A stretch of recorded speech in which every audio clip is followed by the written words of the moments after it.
এটা কি? রবিন, তুমি একটু সামনে যাও, আমি এখনই আসছি। ঠিক আছে, আমি সামনে ওয়েট করছি। কি সমস্যা তোমার? এভাবে পথ আটকাচ্ছ কেন? তোমার কি সমস্যা? তোমাকে কল দিচ্ছি, কল ধরছো না কেন?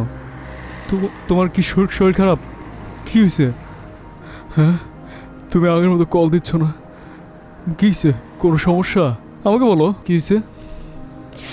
তোমাকে বলার মতো কিছু নেই, আর তোমাকে কল দেওয়ার মতো কিছু নেই। তো তোমাকে আমি কেন কল দিব?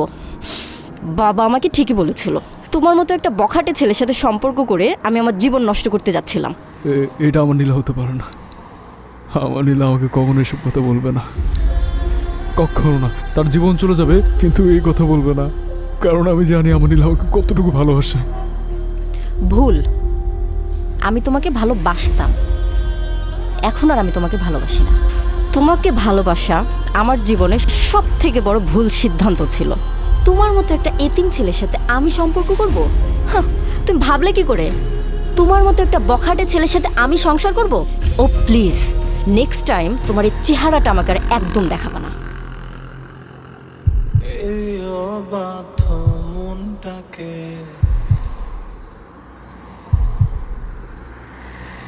বেঁধে রাখা